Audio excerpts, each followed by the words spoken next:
यह कहानी एक 15 साल के ब्लॉगर लड़के की है जिसका नाम रोहन था। वह ज्यादातर कंप्यूटर रूम में ही रहता था। रोहन के मम्मी पापा उसे जब भी अपने पास बैठने को कहते तो वह अपने कंप्यूटर रूम में भाग जाता है। उसके मम्मी पापा समझ नहीं पा रहे थे कि उसे कंप्यूटर और इंटरनेट की इतनी लत क्यों लग चुकी है। हमेशा की तरह एक रात 12 बजे रोहन लाइव स्ट्रीमिंग कर रहा था और लोग उसे डिसलाइक और गालियों के कमेंट्स दे रहे थे। यह सिलसिला रात 4 बजे तक चलता रहा, लेकिन रोहन इसके बाद बर्दाश्त नहीं कर पाया और लाइव स्ट्रीमिंग में ही सबके सामने फांसी लगा ली। सभी फॉलोअर्स यह देखकर हैरान रह गए। रोहन की लाइव स्ट्रीमिंग तेजी से वायरल होने लगी और न्यूज चैनल्स भी उसकी पूरी स्ट्रीमिंग दिखाने लगे। पूरे इंटरनेट की दुनिया में ये वीडियो 24 घंटे में वायरल हो गया। सभी यूजर्स इसी वीडियो की चर्चा कर रहे थे। इस घटना के कुछ दिन बाद माहौल ठंडा हो जाता है। सभी इस हादसे को भूल जाते हैं, लेकिन अब सिलसिला शुरू होता है मौत का। अचानक बहुत से इंटरनेट यूजर्स की मौत होने लगती है, लेकिन किसी को पता नहीं चलता कि इतने सारे लोग क्यों मारे जा रहे हैं। सभी की मौत केवल एक हादसा लगती है।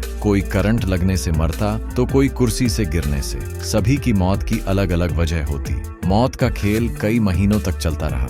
इन्वेस्टिगेशन एजेंसी और कई देशों की पुलिस इतनी सारी मौतों से परेशान हो चुके थे। उन्हें एक बात समझ नहीं आ रही थी कि सभी हादसे कंप्यूटर के ही सामने क्यों हो रहे हैं। तभी इन्वेस्टिगेशन एजेंसी को मरने वालों के इंटरनेट अकाउंट चेक करने के बाद पता लगता है कि कुछ समय पहले ही इन सभी ने किसी एक ही वीडियो पर नेगेटिव कमेंट और गालियां दी थी, और वह ब्लॉगर रोहन का लाइव स्ट्रीमिंग वीडियो था। मौत की वजह तो पता चल रही थी, लेकिन यह पता नहीं चल पा रहा था कि कोई मरा हुआ इंसान भला कैसे किसी को मरने के लिए मजबूर कर सकता है। तभी कंप्यूटर साइंस रिसर्च सेंटर में यह सारा डाटा और उन सभी लोगों के कंप्यूटर्स भी जांच के लिए भेजे जाते हैं। वैज्ञानिक अपनी जांच में पता लगाते हैं कि मारे गए सभी यूजर्स के इंटरनेट फ्रीक्वेंसी में कुछ बदलाव हुआ है और मरने से पहले सभी के कंप्यूटर स्क्रीन में रोहन की लाइव स्ट्रीमिंग वीडियो चल रही थी, जबकि रोहन को मरे हुए कई महीने हो चुके थे। फिर भला रोहन कैसे लाइव स्ट्रीमिंग कर सकता है? और वैज्ञानिकों को यह भी पता चला कि लाइव स्ट्रीमिंग करते करते